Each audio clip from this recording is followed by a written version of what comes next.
दोस्तों, दिनाक्षी short hand में आपका स्वागत है। अगर आप चैनल पर नए हैं तो चैनल को सब्सक्राइब करें और बेल आइकन जरूर दबाएं। आज की संपादकीय डिक्टेशन 449 शब्दों की एक डिक्टेशन रहेगी जो कि 85 शब्द प्रति मिनट की गति से बोली जाएगी। अगर आपको उस डिक्टेशन की स्पीड को 106 शब्द प्रति मिनट करना हो तो आप YouTube पर स्पीड के ऑप्शन में जाकर स्पीड को 1.25 कर सकते हैं। इस डिक्टेशन की डेमो आउटलाइंस आप हमारे टेलीग्राम ग्रुप से प्राप्त कर सकते हैं। और अगर आपको इस संपूर्ण संपादकीय मैटर की सभी एडवांस आउटलाइंस और वाक्यांश की आवश्यकता है तो आप हमारा स्पेशल पेड बैच ज्वाइन कर सकते हैं। हमारे पेड बैच में दी गई एडवांस आउटलाइंस और वाक्यांश की सहायता से आप शॉर्ट हैंड को 120 प्लस की गति में लिखने में सक्षम होंगे। इस बैच को ज्वाइन करने के लिए आप डिस्क्रिप्शन बॉक्स में दिए गए मोबाइल नंबर पर व्हाट्सएप कर सकते हैं। तो चलिए डिक्टेशन को स्टार्ट करते हैं। डिक्टेशन 5 सेकंड बाद स्टार्ट होगी। Ready, start. यह अच्छा है कि ज्ञानवापी प्रकरण से पुनः चर्चा के केंद्र में आए 1991 के पूजा स्थल कानून को लेकर सुप्रीम कोर्ट में सुनवाई शुरू होने जा रही है। अगले माह से शुरू होने वाली सुनवाई के सिलसिले में सुप्रीम कोर्ट ने इस कानून पर केंद्र सरकार की राय जानने के लिए उसे नोटिस जारी किया है।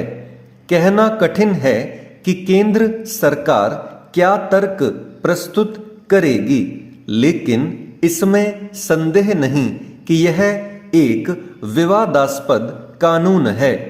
इसे अयोध्या में राम मंदिर के लिए छेड़े गए आंदोलन के समय लाया गया था।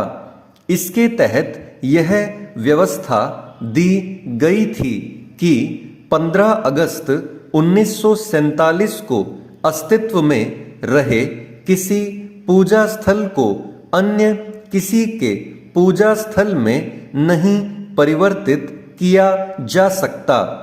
यदि कोई ऐसी चेष्टा करता है तो उसे सजा हो सकती है।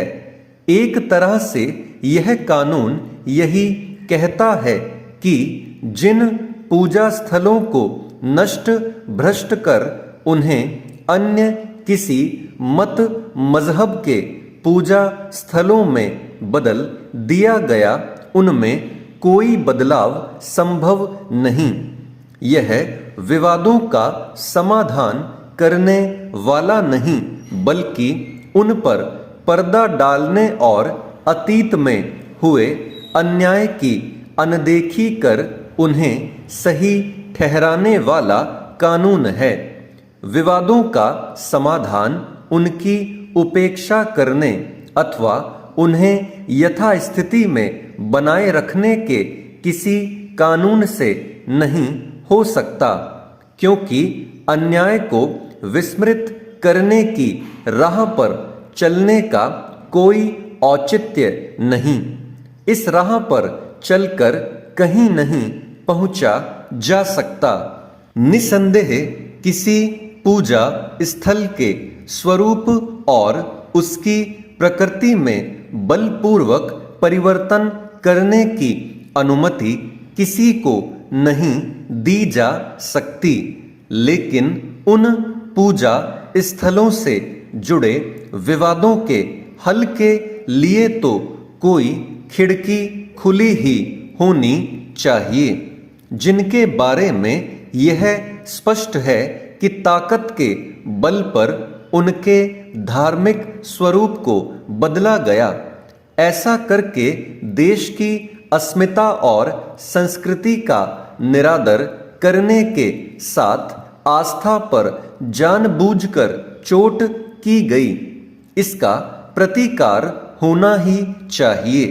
इससे ही आहत भारतीय सभ्यता के साथ न्याय हो सकेगा।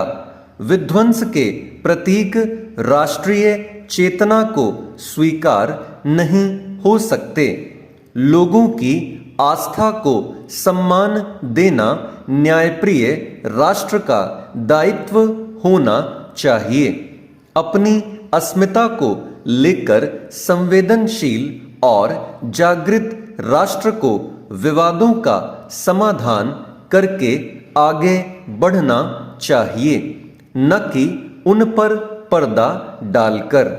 इससे शांति और सद्भाव को बल नहीं मिलता। निश्चित रूप से यह भी ठीक नहीं होगा कि पूजा स्थल से जुड़े विवाद रह रहकर अदालतों के समक्ष पहुंचते रहें। उचित यह होगा कि ऐसा कोई तंत्र बने जिससे इस तरह के विवादों को सुलझाया जा सके। यह कोई असंभव कार्य नहीं। अभी कुछ समय पहले ही गुजरात के पावागढ़ में एक प्राचीन मंदिर के शिखर पर बनी मजार को आपसी बातचीत के जरिए हटाकर वहां 500 से अधिक वर्षों के बाद ध्वजारोहण किया गया। स्टॉप।